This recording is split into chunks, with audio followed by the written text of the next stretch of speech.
I'm Jana, the little sister.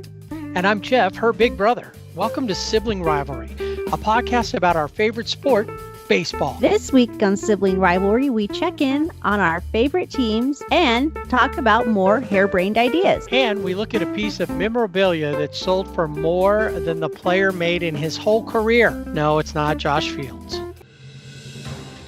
Here are the latest SRBB headlines.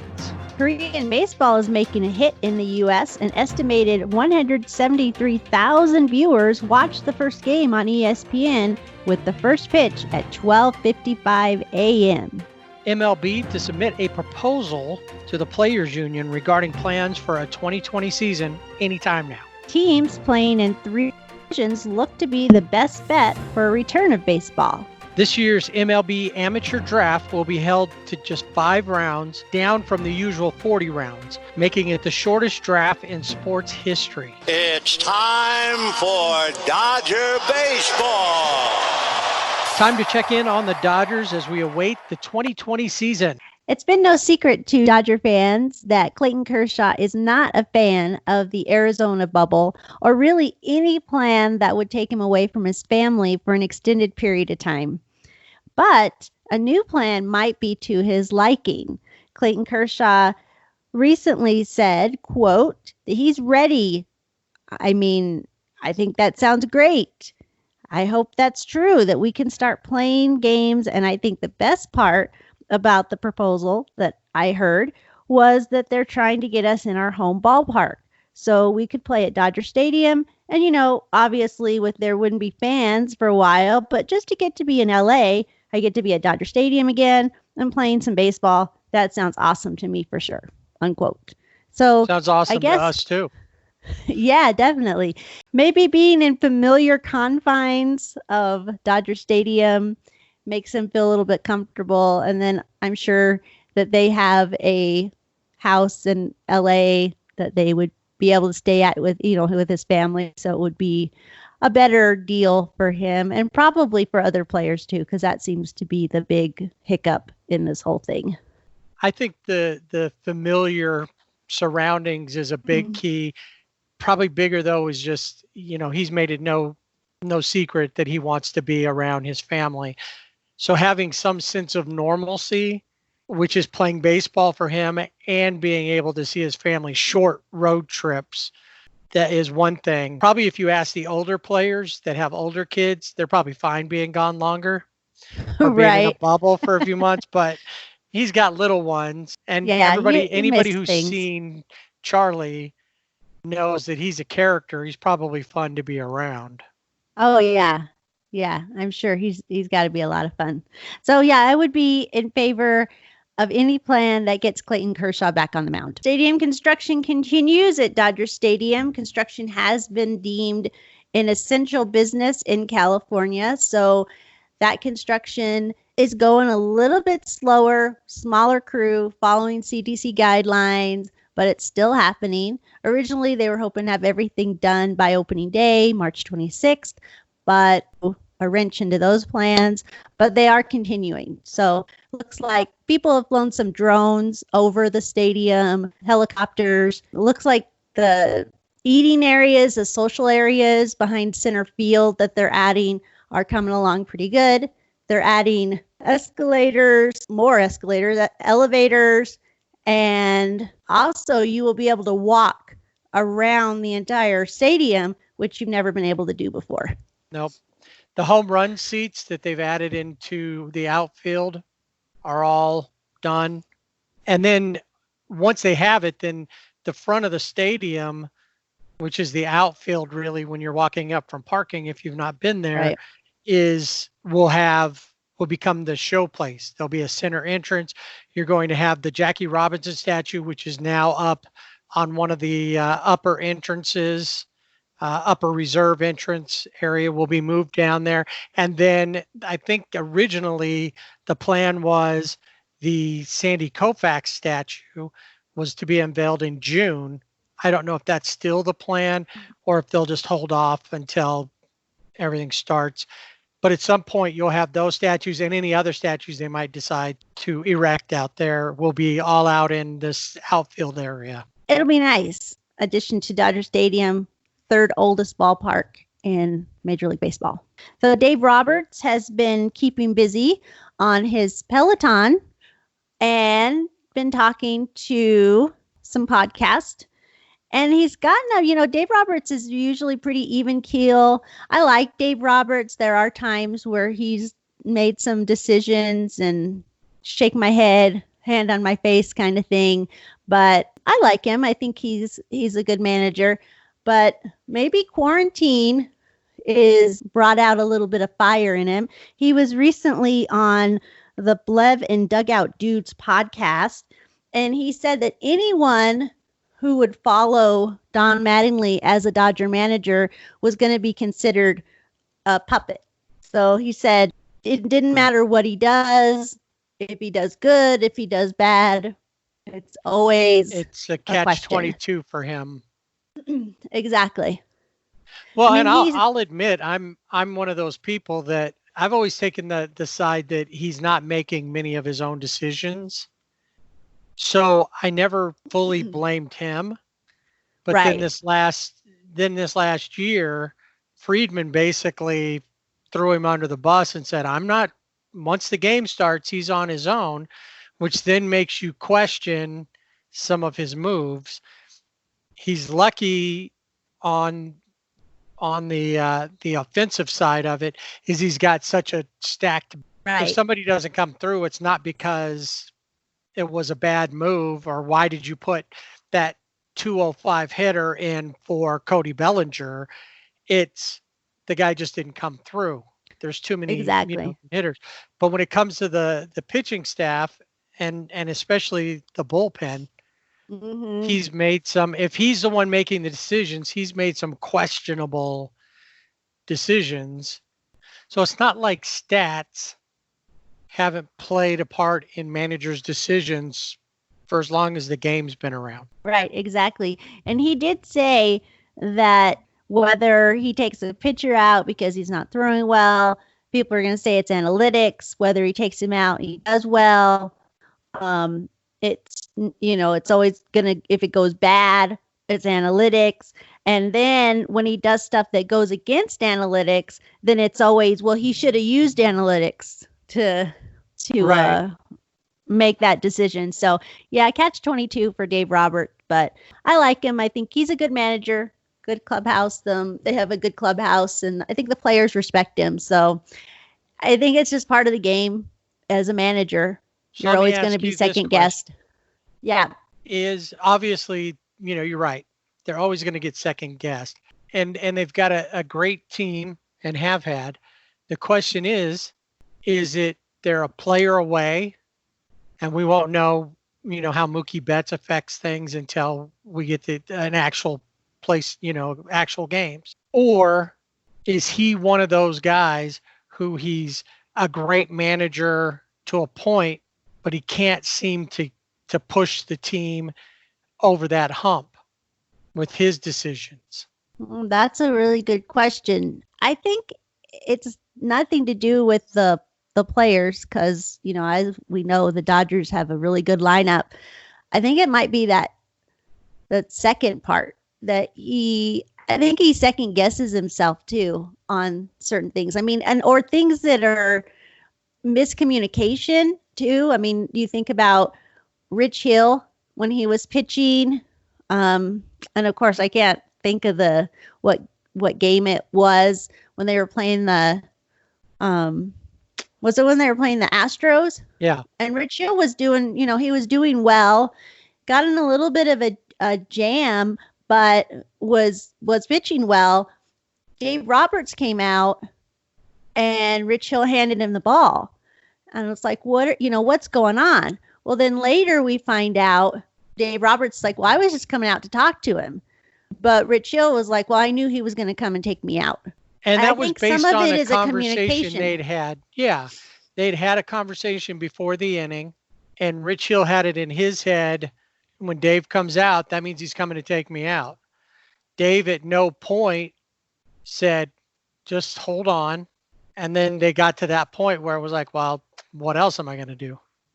Right. Yeah. I mean, it's kind of like, well, he handed me the ball. We got to go with it. And then, yeah, we know how the series ended. Um, but I mean, of course, that one thing, wasn't the huge thing about that series, as we found out later. But yeah, I think some of it is just maybe those gut feelings. Maybe he would do something differently. But yeah, maybe in the back of his mind, he is thinking of the front office and what's going on. I think that's it. There's too many things happening on either side. And just to correct both of us, the bad Dodger fans that we are right at this second, Yes, it was Game 4 versus the Red Sox. that's right. See, Not, I was thinking the Astros, I was thinking but the Astros. I think we're thinking the Astros because that's all we think about is how much we hate that's the right. Astros, and that Yes, it had to be the Astros. anything bad that really happened had to have happened during the Astros series. Yeah, and yeah, exactly. And when I was saying it, I thought, is it the Astros? No, it was Red Sox. No, it has to be the Astros. It Right. just has to be. All right. It's funny because you bring up Dave Roberts, and the Dodgers have been doing Zoom meetings. Yes. And one of the things that I've seen, because I've gone to the first Zoom meeting, I didn't make the second one. Dave Roberts drinking a big glass of wine. Yeah. Maybe quarantine is getting to him. Yeah, those Zoom meetings. I was at the first one, didn't make the second. The third one had Mookie Betts, Gavin Lux, and Walker Buehler. So all of these Zoom parties, they're hosted by Joe Davis and Alana Rizzo, and they're just a lot of fun. They get you excited about baseball, keeps you connected with the players. It was fun to see. I think the first one you saw Kenley Jansen, and it was funny because Joe Davis asked him if he was at Foot Locker because he was in this closet with all these shoes.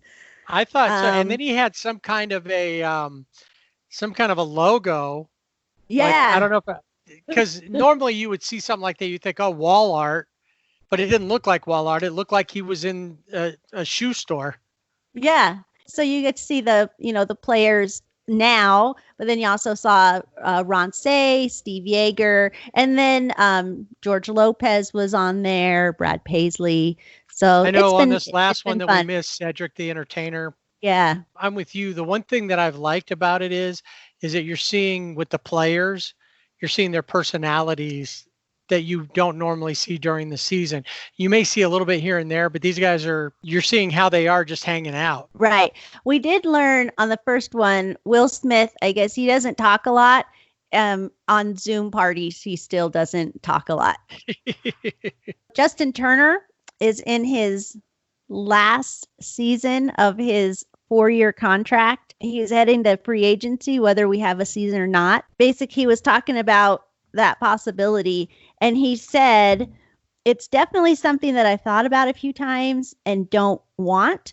Obviously, there's a possibility that there's no season, and my Dodger career could have ended last year in the playoffs, which would be tough. It would be sad to think about.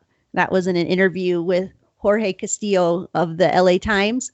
And it is sad to think about. JT is the face of the Dodgers. I went back and looked at Justin Turner's numbers. Drafted by the Orioles. The Orioles didn't hold on to him that long. He mostly played in their minor system. Got called up a couple times, but then optioned back. Traded to the Mets. The Mets sent him to Buffalo and played minor leagues, and then finally came up to play with the big club. And he was a second baseman, then he was a first baseman, then he was a third baseman. It wasn't until he comes to the Dodgers that he actually becomes a player that we know him to be now. Right. Yeah, the face of the Dodgers. Right. He really is. He's even though he's been there a small amount of time, really, when you think about it, he is become that person. And we talked about his wife's podcast the other day. Yeah. The Justin Turner Foundation is such a big part of the LA community that when you think Dodgers and you think about work out in the community, you think Justin Turner. He's out there doing everything. So him not being a Dodger. Yeah, I think it doesn't seem reasonable for either side. Right. And I think that he'll get a contract with the Dodgers, whether it's 1 year or, whatever they come up with. Well, I mean, right now, team friendly. yeah. He'll take a pay cut per se Oh, yeah. to remain, because that's the kind. He's a team player and he wants to be Mhm. there. Now, as I mentioned Exactly. before, I'm fine if the Dodgers don't pursue him, because even though he's not been around like Clayton Kershaw has, I think he Yeah. has that status that he's earned the right for you to give him another couple of years. Oh, Not just yeah. a I think 1 year so. deal, but like a 2 or 3 year deal, at least a 2 year deal. Oh, He's going to be 36, pay him till he's 38, and then do like the Angels did with Albert Pujols, give him a team services contract afterwards, so he's an ambassador of the team. If not, Artie Moreno, are you listening? Justin Turner could come down and start playing first base for the Angels as Albert Pujols transitions out. could, but I think Justin looks so much better in blue than red. I I agree, think and that's the one thing I said. But I'm this is a backup plan. he's got to stay in the area. I really do think the Dodgers will sign him. Probably, more than a year is optimal. But right now, all of those type of transactions, any of those talks are frozen, so we Right. can't. They can't talk about it. But I am sure that JT will be back this week in Dodger history. On Ladies' Night, May 11th, 1963, Sandy Koufax threw his second of 4 no-hitters of his career against the San Francisco Giants. The Dodgers beat the Giants 8-0. Wow, that's like a double beating right there. Not only did you get no hit, but you got whacked 8-0. And on Ladies' Night. That's Why is it right. all of a Oh, sudden what a night. The Angels sit in a holding pattern, much like the rest of the league, but there are a few things happening in Halo Land. And one of those things happening is good news in that Griffin Canning continues to progress in his rehab. He's throwing bullpen sessions, and while there's no timetable for him, it's definitely a good sign that he and Shohei Ohtani will be back, and it will be like they had limited time and were babied through the year after their elbow issues. Yeah. So it may actually that'll work be out. good. May work out for the Angels. Yeah, with this extended time that obviously nobody wanted or wants, it does help those guys go a little bit slower where they don't feel like they have to rush. Because sometimes that happens too with ball players when they're injured. They really want to get back to playing and they think they're ready a little too soon, and then they can re-injure. So in this case, that's good news for the Angels. Much like the Dodgers, the Angels have stadium things going on as well. The city of Anaheim sold Angel Stadium and the adjacent parking lots to Artie Moreno. Now coming up, sometime here in the next couple of weeks, it has to be submitted by the end of May. Artie Moreno is going to submit his proposal for use of the land. The thing that I'm least crazy about with all this, the greatest thing about going to Angel Stadium, unlike a lot of stadiums, is there's so much parking. It's just easy to get in. It's usually easy to get out. Which is a plus. Right. Now, there's talks about whether they're going to renovate the stadium or build a brand new one, which they could start doing on one area, still play in Anaheim State or in Angel Stadium while that's going on. And will they do that? Will they renovate? That's probably the biggest thing. After that, it'll be some housing. The city wants them to put in some affordable housing and park space. They're going to put in a hotel, probably other apartments and condos, retail, restaurants. What happens with the parking then? Doesn't sound like you'll have a lot. No. And then will there be a new stadium? That's going to be a huge thing too. If they build a brand new stadium, where are they going to build it on the lot? Right. And Angel Stadium was built in 1966. So it is getting up there, I guess, in age. We'll see what happens, a new stadium or renovations to Angel Stadium and what they do with that whole thing. It's going to become a more modern place, and it's to draw more people to that area. Whether they go to the games or not is one thing, but Right. Yeah, it could be a whole experience, eat dinner at one of the restaurants, go to the game, Right. do some shopping, I guess. But there's a lot of stadiums that kind of have that same type of feel, like where they try to bring in external things, like restaurants and people flock to them even if they're not going to the game. They go to that area because that's kind of like where everything's happening. Or and they even can just show the game up on monitors outside that right. draws people in. And Yeah. So I think it'll be interesting to see what they come up with. And also with parking, something that Angel fans will like, because obviously they have enjoyed good parking and they'll want to continue. Because I have been stuck Dodger Stadium. One very memorable was Texas Rangers. And I didn't think we were ever going to get out of the parking lot. We sat there forever and finally made it. It can be tough. well, once they start working on the stadium stuff, doing all the renovations for that area, whether they build a new one or not, the guy who could come and be the on-site, at least in the off season, could be the on-site foreman, would be Joe Madden. Oh, yeah. Perfect. Right now, it's perfect because right now he lives in Long Beach.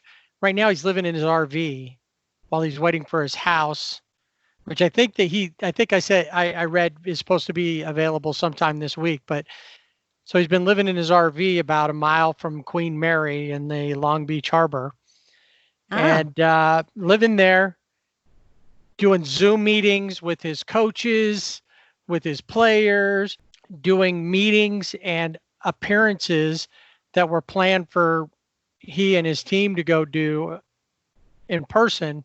He's doing them over Zoom and Skype and the other platforms, the video type platforms. And this is something that he's been doing since he was in Tampa Bay. He wasn't always able to go out and do that. So he started doing Skype meetings, having his players do it. So maybe they couldn't go to a certain place. They could still be out in the public. And he's pushed Major League Baseball to get more players, managers, team personnel out into the public, not only to push the game and to be ambassadors for the game, but to make sure that everybody knows that the connection between their city or their area and the team. He's been big on that. He's a great ambassador everywhere he's been, Tampa Bay, Chicago, and he'll be great in Anaheim. Of course, he was there before, but as the manager, as the manager, it's even more of a premier. I don't know, that spot. Like there he is, Joe Madden. Right, he's leading the charge now instead of any. Like the other day, I was watching they replayed all of the games that the Angels won in the 2002 playoffs, and watching, you could see him sitting there talking with Mike Scioscia or doing something on the bench or whatever. And it was like weird because he looks so young, he's different, but you forget, if you don't pay attention to those things, you forget how long and a big part he was of the Angels organization. Yeah. So yeah, I think most people, obviously he was a face of the Chicago Cubs. And so, yeah, you forget about him being with the Angels organization, but him coming back and now being the manager, perfect fit. Yeah, he's doing cooking videos. He was doing something about crock pots the other day. He's constantly doing video type things and things to reach out. He's embraced this new technology, and it's helping him connect with and stay connected. He has a restaurant still in Tampa, and he connects with his chef so he can learn new things to cook himself. Nice. He can find out what's going on and how it's working. So that way he's got a better idea. Like I said, it's nothing new, the video conferencing. And then another thing is he's like a lot of players. We mentioned Justin Turner earlier, has the Justin Turner Foundation. Joe Madden has the Respect 90 Foundation. And just recently, they gave a $120,000 donation just for COVID-19 relief. $30,000 of that is going to the Women's Shelter of Long Beach to help them during this time. So it's still connected with coronavirus, but they're having a lot of times that victims of domestic violence and that it's even harder right now because people are stuck in places, they're sheltering in place. Right. The problem is they're not able to get to a safe shelter. They're stuck within their abusive area. So he's 30,000 of that 120 went to them to help that organization help those people in a better way. So Joe Madden is really reaching out and being part of his community, and he has for all of them. Very thankful to have Joe Madden here with the Angels. And while he's doing that and living out in an RV, Justin Upton has moved into the neighborhood with a lot of his other Angel players like Mike Trout, Albert Pujols, to name a couple. Justin Upton bought him a house down in Newport Beach, is now can be neighbors with his teammates. So. Oh, nice. Yeah, I've heard real estate is one of the busiest, businesses, I guess, right now, which seems kind of funny because we're all, stay at home, but people are buying homes right now. Maybe living closer. I'm not sure where he was living before, but maybe living in Newport Beach being that area where a lot of the ball players flock to. A lot of ball players will go there in their off season. I believe Garrett Cole is from there. Yeah, I think he was from Huntington Beach, but he lived down there. Yeah, and they can all carpool. They could all get together, rent like a Pinto. They could put the Angels logo on it. There you go. I think Albert Pujols has like an Escort, old Ford Escort. Oh, nice. And then Jay Up and Trout and Pujols can hop in and they can paint it red and put the Angels logos on it. I think that'll be pretty cool. Yeah. I think that's all that would fit in there is the three of them.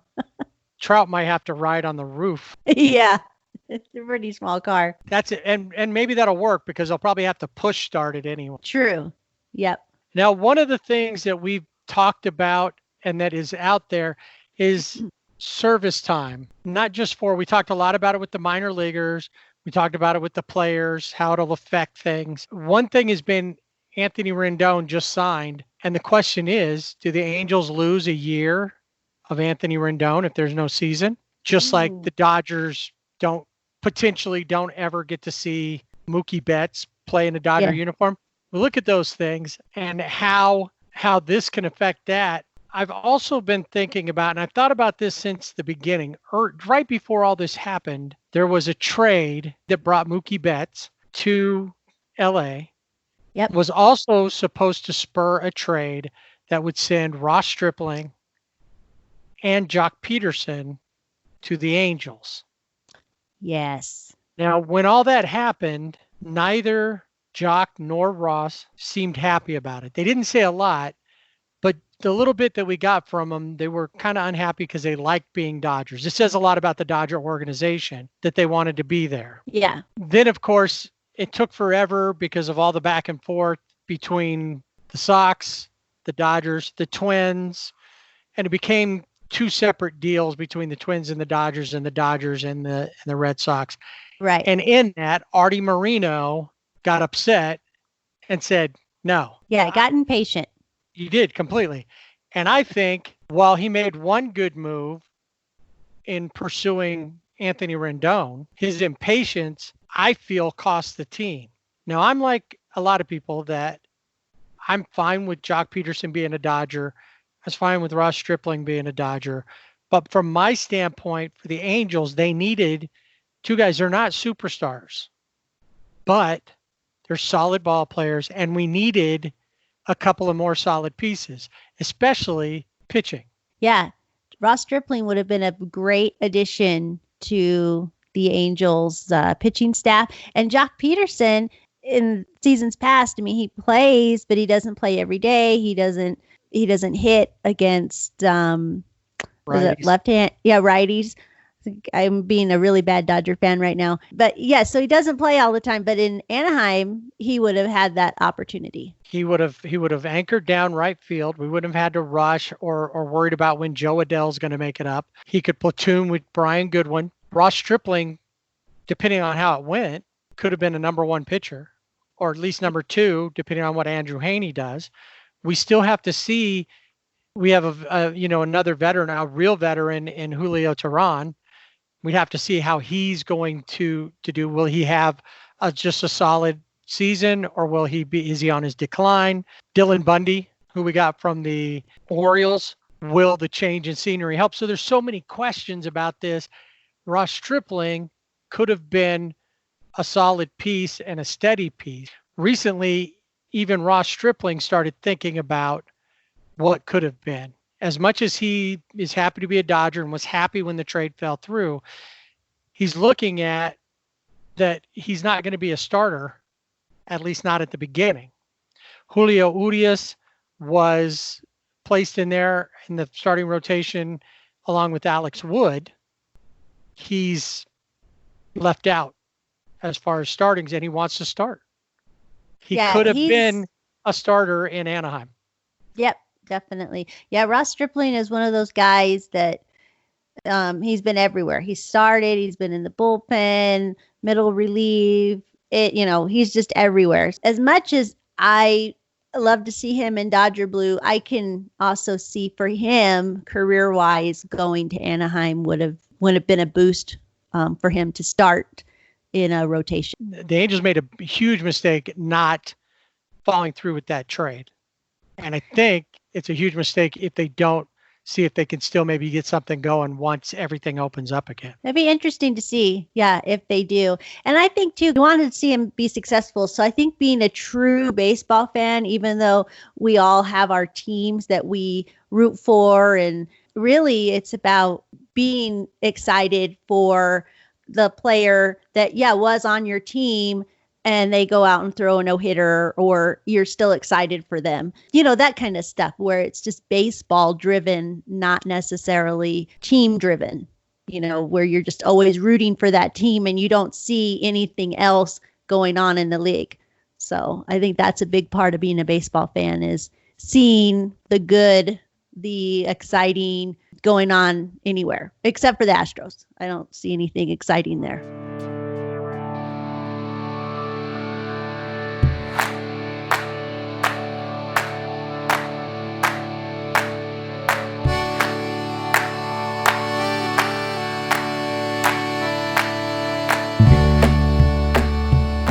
Talked about different proposals to make the 2020 season a reality, including our own harebrained ideas like Survivor Ball, Thunderdome, Baseball on Mars. Yeah, all great ideas, by the way. I agree. At first, I didn't think so, but the more I think about it and the more I read and see other ideas, I don't think we're that far off base to make things happen. Yeah, I don't think so either. I think Survivor baseball really could be a thing. It could be the next big thing. Be awesome. Bill Shaken of the LA Times got into the act as well. I don't know if he listened to the podcast and was inspired by Survivor Ball or Thunderdome or Mars. I like to think so. Yeah, I'd like to think so too. I did email him to see, but I haven't heard anything back.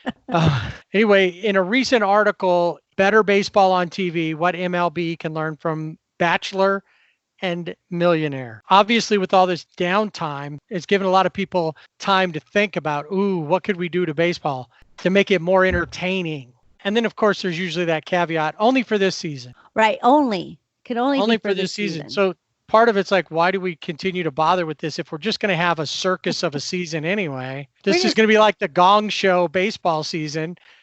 Yeah. Then let's just do that. Let's stop with all this serious proposals. I think that's another idea. The Gong Show. You could have a big gong, and then you have the judges, and they could go through Skype or Zoom or whatever. And they could judge on batting stance or running, whatever, any kind of style. What did you think of that last swing? Yeah, and if they don't like it and the player gets the gong, they're out. Right. I like it. Out of the Like, game or just out for that no, one just out? an out. Yeah, just an out. Ooh, I like that. I mean, in the Astros, they would feel right at home Right. because it's a gong. They'd actually think that that they knew what pitch was coming. That's right. They'd be like, "What do you Like, mean I'm out?"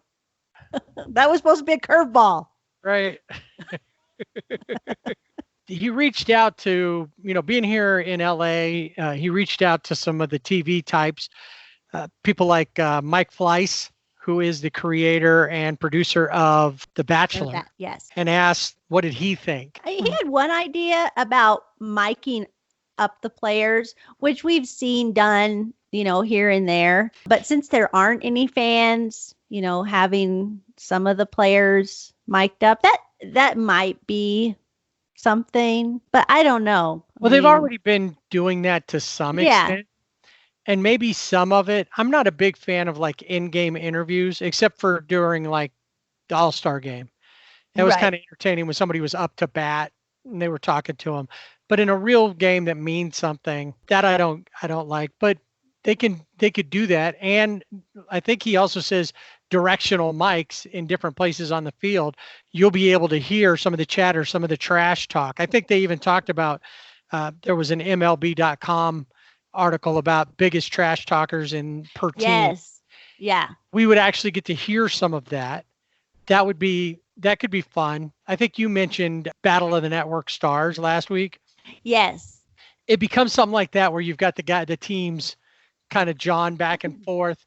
And obviously they'll have to have it on a delay because they're going to talk how they talk. Motivational buzzwords. Fun. Right. Yeah. Yeah. So it could be fun. And it wouldn't really, wouldn't take away a lot, from the game because it is something that has been done before, having like Dino Ebel has been mic'd up before, the third base coach for the Dodgers or, that kind of thing. So it wouldn't be too far off from what has already been done before. It could be entertaining and educational because when Dino Ebel was mic'd up, you learned a lot about baseball. Yeah, definitely. He was very informative on what was going on, why he would do something, what he's looking for to decide to send a runner or what to do. It was riveting stuff, at least for me. Yeah, no, it was interesting to listen to him. Now, the other thing that he talks about is, if you watch The Bachelor,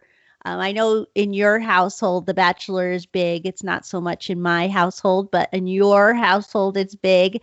And it's the rose. That's like the big thing. Who's going to get the rose? And so the manager, his idea would be the manager, I guess, has a bucket of roses or they have one rose and they get to give, it could be like a wild card. And he could give the rose to the batter to come up and. Well, yeah. So let's say that the Dodgers are up. Dave Roberts is sitting there. They're in it's in a tight situation in the game. Bases are loaded, and Gavin Lux is coming up. And Gavin's having a bad game. He's not hitting well. At that moment, Dave Roberts could give the rose to say Cody Bellinger if he's not on base. Yeah. Or to Max Muncy or somebody that he knows can come through, somebody that's hot right at that moment.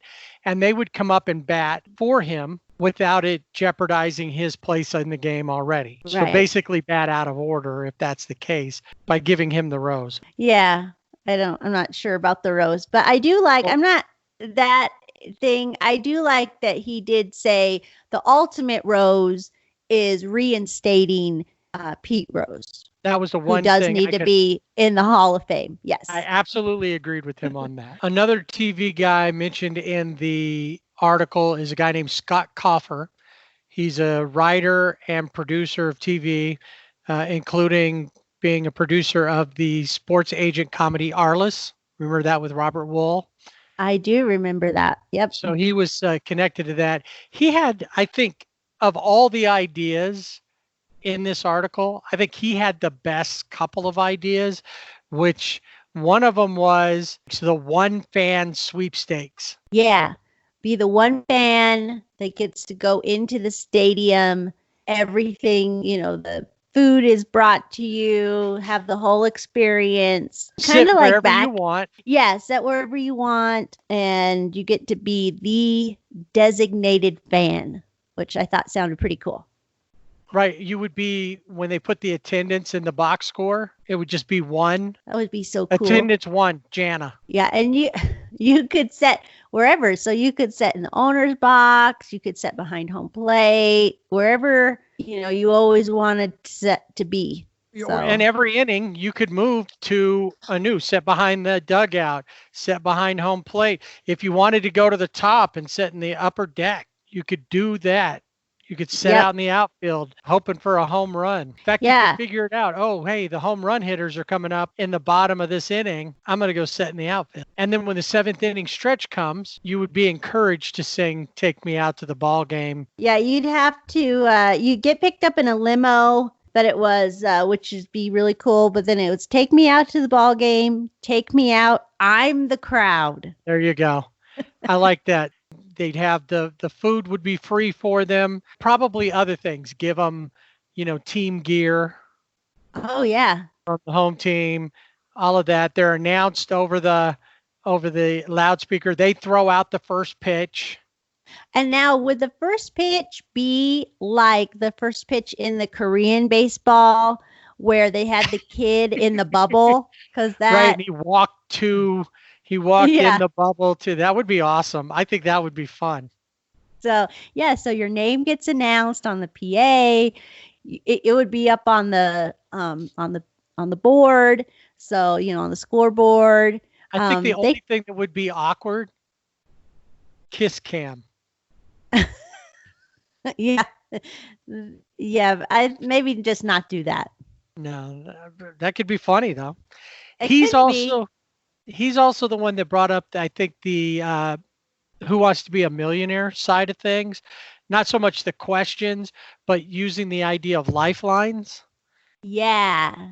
Yeah. So what are you going to do in a certain situation? And there's the manager. We'll go with Joe Madden. And he's like, I'm going to go with a lifeline. And then you would have a survey, or a poll. And then it would come up and say, well, 39% say you should walk him, or, 50% say you should pitch, or whatever, right. It is. Or you could phone a fan. Oh, that would be so cool.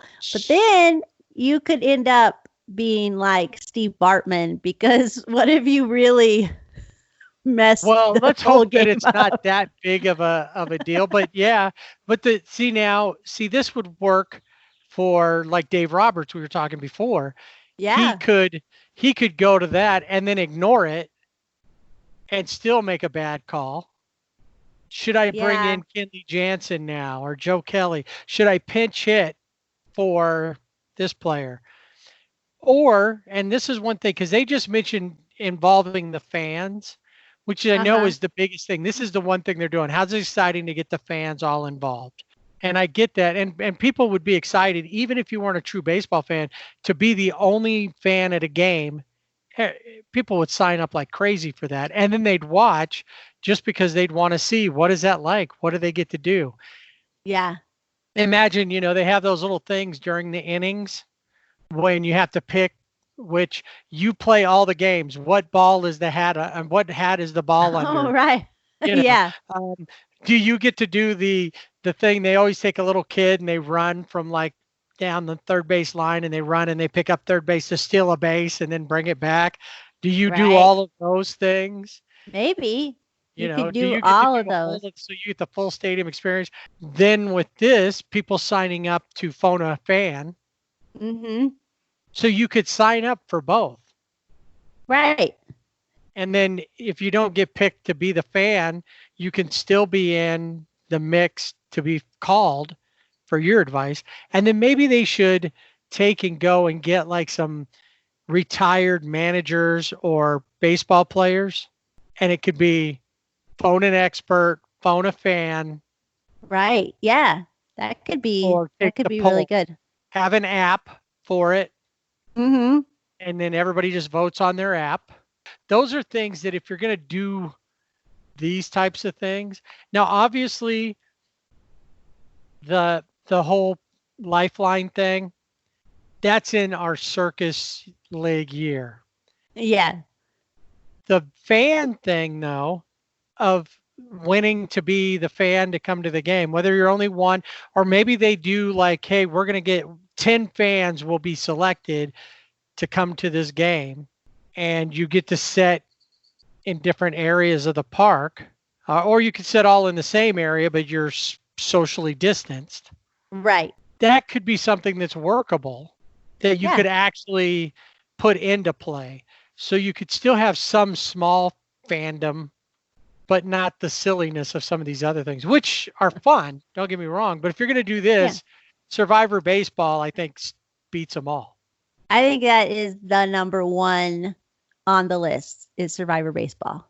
And number two is Thunderdome. How to do Survivor Baseball.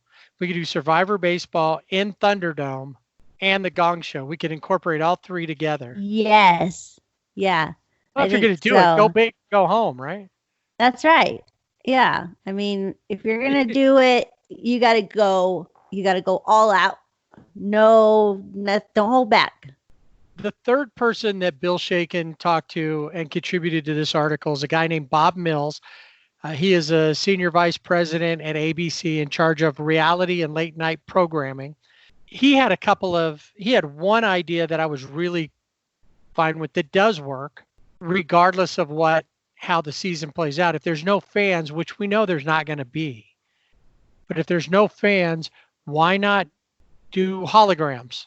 Yeah, holograms. I mean, and then have people, you like you or I, we can donate money that goes to a charity to be in we've got the seat right behind home plate. And obviously it would cost, you and I, we probably could afford to sit out in the upper deck in the last seat in left field. Probably, yeah. And, or be like Bob Euchre's seat in the old Miller Lite commercials, obstructed view behind a pole somewhere with That's whatever. Right. But you could put people into those stands, and then all of the celebrities and the big money people could all donate the large parts of money and bigger sums of money and be there in the crowds. And then that way it looks like there's people there. Why not use that technology? Yeah, because it's out there. I mean, they've had concerts with holograms. So why not? Have a hologram of Harry Carey singing "Take Me Out to the Ball Game." Oh, at yeah, Wrigley. That'd be awesome. Yeah. Gene Autry cheering on the Angels, and maybe do a hologram from him when he was younger singing "Back in the Saddle." Yeah, that'd be perfect for opening game. Back in the Saddle. I like that. That one I liked. A couple of the others he had were more like the problem with baseball is the length.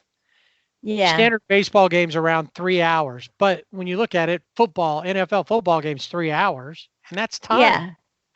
Basketball games are time. They can go on for that long as well.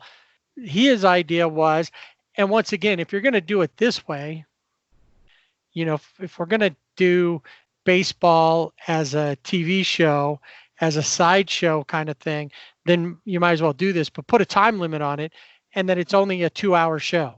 So it doesn't matter. You're not going to get how many innings.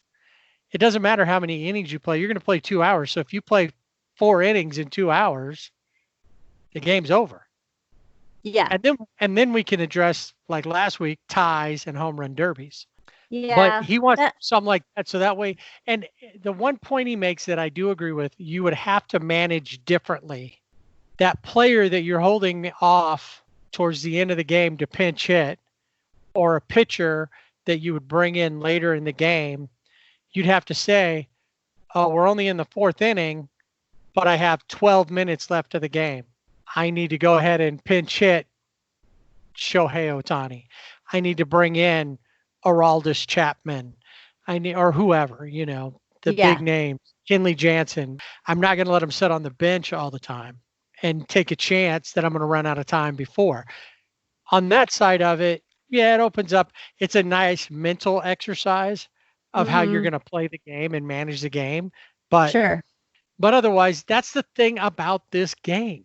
When anybody starts talking about time or shortening the game, they just lose me at that point because I just like to think maybe they don't understand baseball. And the final thing in this article, which I believe also went to Rob Mills, and this is something too that probably should be used not only on that particular platform, which is TikTok, but all social media platforms. I've never been on TikTok. I don't really have a clue overall. It seems like every time that I hear something about TikTok, somebody's doing a dance on it. I don't know if that's Yeah. the whole purpose of it is for the world to dance through TikTok. Yeah, I don't know. But that's not a bad idea of having the players, especially connecting with younger fans. Yeah, that was a good one to connect with the younger fans, get them watching, because that is one segment that we do really need to get in the ballparks and watching ball games is that the Of course, younger maybe fans. if we put games on during the day, more access to games, Yeah. Saturday afternoon games, more daytime games, things like that that make it more accessible. I remember when the Yankees and the Red Sox had a one-game playoff. I believe that was 1978. Mom came and got me out of school so I could go home and watch that game. She was a great mom because she used to pick you up, I think, when you were all into General Hospital, too. So you could see Luke and Laura. She did stuff like that. And yeah. So, but Yeah. baseball, when baseball was on like that, if there was day games, they let me stay up late. We lived in Virginia, Yeah. and it was the 1974 World Series, Dodgers and A's, and they let me stay up late to watch the game. The one game I remember specifically, the Dodgers won. The Dodgers got beat in that series. Yeah. Dodgers went to the World Series a lot in the 70s. They just didn't win any. I just remember it being midnight in Hampton, Virginia, and me jumping up and down because the Dodgers won. I think that was the only game they won in the series. But they let me stay up to watch that. Mom got me out of school. I don't know a lot of parents that are doing that. And a lot of it doesn't Yeah. matter. There is nothing for them to do because these games aren't on until night time anyway. Yeah. And then they do have to go to bed or whatever. Yeah. We had in our household, we had good, our parents had priorities and they were good priorities. So it Yes. was work hard, watch baseball.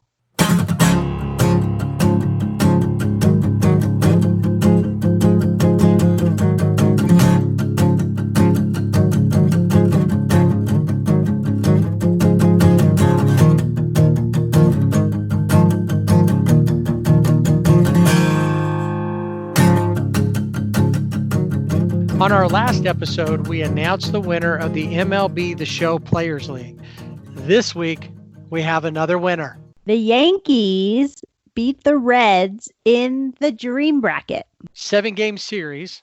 7-game series, and the Yankees came out on top in that 7th game. Going into the 7th game, it was tied up, and the Yankees beat Cincinnati 11-6. The Yankees offense was powered by Babe Ruth, Lou Gehrig, Joe DiMaggio, Mickey Mantle, and Yogi Berra. They combined for 11 homers, 28 RBIs, and 68 total bases over the course of this series against the Reds. One of the biggest at-bats came in the 8th inning of Game 6 with New York down to its last 4 outs when DiMaggio cracked a go-ahead 2-run homer off of Aroldis Chapman. It's crazy to think about it. The oldest franchise in baseball versus the most successful franchise in baseball history. The true heroes of Yankee baseball. Yeah. Even if you hate the Yankees, these are the names that we all hold in reverence. Yes. Every baseball fan. It's Yep. crazy. And the Reds weren't any slouches either. They had members of the Big Red Machine like Johnny Bench, Joe Morgan, Pete Rose, Frank Robinson was part of that team. I think one of the newer members of the team was like Joey Votto, one of the more recent. Tom Seaver was one of the pitchers. They were both really strong teams, but it's hard to beat Gehrig, Ruth, DiMaggio, Yeah. Mickey It's hard Mantle, to beat those guys. and Yogi Berra. Yeah. If you missed this first dream bracket, it is coming back. So this week, MLB revealed the matchups, and it's going to be 64 of the greatest single season teams in Major League history. So this is going back. Before, it was a mixture of, Hall of Famers, MVP. So a little bit, old, new. The best players in the history of a team. Yeah, the best of the best. And now it's a single season team that is the greatest single seasons. Fans can get involved once again. You can pick teams at MLB.com for a chance to win prizes before the round of 64 begins the week of May 18th. And select games will stream on MLB.com and MLB Network's Twitch throughout the tournament. So something fun to do until baseball gets back. We'll wrap things up this episode with just a basic question. What if in your life in your career, you only made about $160,000 total dollars, only to find out something that connected to you sold for roughly 4 times what you made over your lifetime? Just recently, a Shoeless Joe Jackson baseball card from 1910 sold at auction for $492,000.